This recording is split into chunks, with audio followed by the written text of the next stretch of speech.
কোরআনে কারীম পৃথিবীর সব মানুষকে হেদায়েত দিতে পারে, সে ক্ষমতা তার আছে, কিন্তু সবাই কোরআন থেকে হেদায়েত নেয় না। পৃথিবীতে যারাই কোরআন থেকে কিছুটা কিছু নেয় তারা অতটুকু উপকার পায়। আপনি তামাম পৃথিবীর অন্যান্য জাতির দিকে তাকান, তারা কোরআনে কারীম আল্লাহর কিতাব এটা বিশ্বাস করে না, কিন্তু এখান থেকে যতটুকু তারা নিয়েছে অতটুকু উপকার কল্যাণ পেয়েছে। অমুসলিমরা তারা আজ পারিবারিক জীবনে, রাজনৈতিক জীবনে কোরআনে কারীম থেকে বিধান নিয়েছে। এই যে আমেরিকা, আজ 236 বছর চলছে ওদের। এই 236 বছরের ভেতরে আজ পর্যন্ত কোনদিন কোরআনে কারীমের একটা আয়াত তারা মেনে চলে, বিশ্বাস করে না কিন্তু মেনে চলে। কি সেটা? সূরা নিসার 34 নম্বর আয়াতের প্রথম অংশে পাবেন, আর রিজালু কাওয়ামুনা আলান নিসা। রব্বুল আলামিন বলেন পুরুষ মানুষ হবে নেতা আর মেয়েরা হবে তাদের আজ্ঞাবহ। আজ 236 বছরের ভেতরে আপনি কোনদিন দেখেছেন আমেরিকা গণতন্ত্রের বলি তামাম দুনিয়ায় ছড়ায়, সবক দিয়ে বেড়ায়, নারী পুরুষের সমান অধিকারের মিছিল বের করে, অথচ আজ পর্যন্ত কোনদিন তাদের প্রধানমন্ত্রী মহিলা আমরা পাইনি? বলেন। এমনকি ট্রাম্পের মতো এরকম একজনকে তারা দায়িত্ব দিয়ে রেখেছে, কমলা হ্যারিসের মতো এরকম এক শিক্ষিতা মেয়েকে তারা কিন্তু দায়িত্ব দেয়নি। এর ব্যাখ্যা একটা হাদিস পেয়েছি, বিশ্ব নবী বলেন লা ইউফলিহা কওমুন ওয়াল্লাহু আমরাহুম ইমরাতান। ওই জাতি কখনোই সফল হচ্ছে না, হবে না।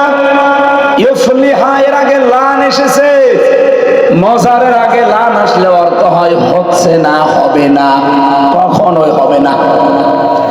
যে জাতির দায়িত্বে আছে কোন মহিলা, বিশ্ব নবীর এই কথাকে তারা 236 বছর মেনে চলছে, এই জন্য তারা আজ পৃথিবীতে নাম করা দাঁড়িয়ে গেছে। আমরা সফল হতে পারি নাই 54 বছরে। আপনি দেখেন 54 বছরের অধিকাংশ সময় দায়িত্ব পালন করেছে মেয়েরা, নাকি বেশি বললাম?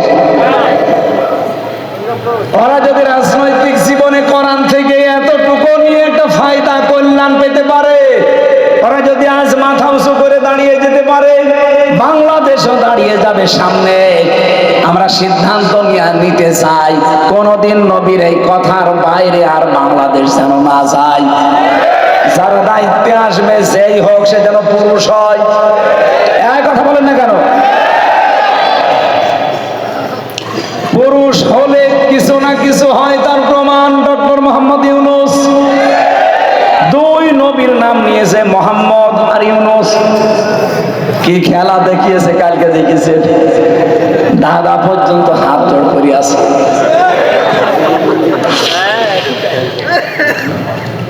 ডক্টর মোহাম্মদ ইউনূস আর মাথা তো মাথা নট, একটা ম্যাগনেট। পৃথিবীর 3টা সবচাইতে সম্মানসূচক যেগুলো পুরস্কার আছে 12 জন পেয়েছে মাত্র তামাম দুনিয়ায়, তার ভেতর উনি একজন। 3টাই পেয়েছে উনি। আমার মনে হয় এই মুহূর্তে এই দেশের জন্য এরকম একজন মানুষ দরকার ছিল, এই জন্য আল্লাহ মিলিয়েও দিয়েছে। উনি না হয়ে যদি রওশনের সাথে দায়িত্বে আসতো, এ দেশ অলরেডি জান্নাত হয়ে যেত। কি বিরোধী দলীয় নেত্রী পেয়েছিলাম আমরা, বাবা শাহজালাল, সব হালাল। কি বলতো সংসদে, দেখেছেন?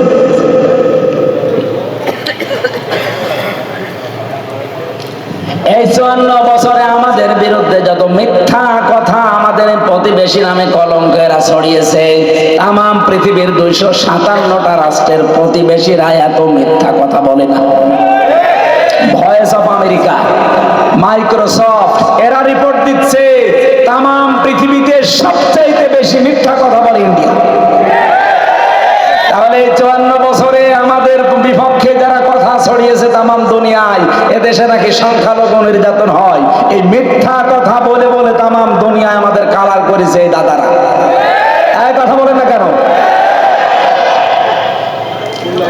প্রতিবেশী প্রতিবেশীর মতো থাকবেন, কারণ প্রতিবেশী তো পাল্টানো যায় না।